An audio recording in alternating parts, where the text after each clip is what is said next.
Hari raya roti tidak beragi yang disebut Paskah sudah dekat. Imam-imam kepala dan ahli-ahli Taurat mencari jalan bagaimana mereka dapat membunuh Yesus, sebab mereka takut kepada orang banyak. Yudas mengkhianati Yesus. Maka masuklah iblis ke dalam Yudas yang bernama Iskariot, seorang dari ke-12 murid itu. Lalu pergilah Yudas kepada imam-imam kepala dan kepala-kepala pengawal bait Allah dan berunding dengan mereka bagaimana ia dapat menyerahkan Yesus kepada mereka. Mereka sangat gembira dan bermufakat untuk memberikan sejumlah uang kepadanya. Ia menyetujuinya dan mulai dari waktu itu ia mencari kesempatan yang baik untuk menyerahkan Yesus kepada mereka tanpa setahu orang banyak. Persiapan untuk makan Paskah. Maka tibalah hari raya roti tidak beragi, yaitu hari di mana orang harus menyembelih domba Paskah. Lalu Yesus menyuruh Petrus dan Yohanes, katanya, "Pergilah, persiapkanlah perjamuan Paskah bagi kita supaya kita makan." Kata mereka kepadanya, "Di manakah engkau kehendaki kami mempersiapkannya?" Jawabnya, "Apabila kamu masuk ke dalam kota, kamu akan bertemu dengan seorang yang membawa kendi berisi air. Ikutilah dia ke dalam rumah yang dimasukinya, dan katakanlah kepada tuan rumah itu, 'Guru bertanya kepadamu, di manakah ruangan tempat aku bersama-sama dengan murid-muridku akan makan Paskah?' Lalu orang itu akan menunjukkan kepadamu sebuah ruangan atas yang besar yang sudah lengkap.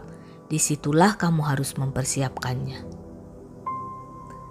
Maka berangkatlah mereka dan mereka mendapati semua seperti yang dikatakan Yesus kepada mereka.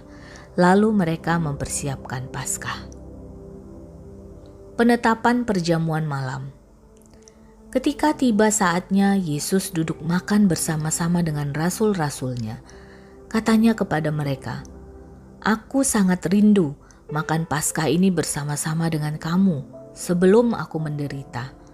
Sebab aku berkata kepadamu, aku tidak akan memakannya lagi sampai ia beroleh kegenapannya dalam kerajaan Allah." Kemudian ia mengambil sebuah cawan, mengucap syukur, lalu berkata, "Ambillah ini dan bagikanlah di antara kamu.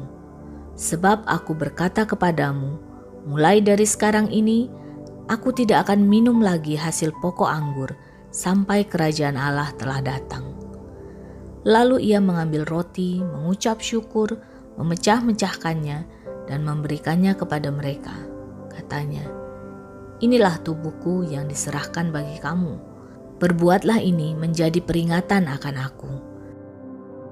Demikian juga dibuatnya dengan cawan sesudah makan. Ia berkata, "Cawan ini adalah perjanjian baru oleh darahku yang ditumpahkan bagi kamu. Tetapi lihat, tangan orang yang menyerahkan aku ada bersama dengan aku di meja ini. Sebab Anak Manusia memang akan pergi seperti yang telah ditetapkan. Akan tetapi, celakalah orang yang olehnya ia diserahkan." Lalu mulailah mereka mempersoalkan siapa di antara mereka yang akan berbuat demikian.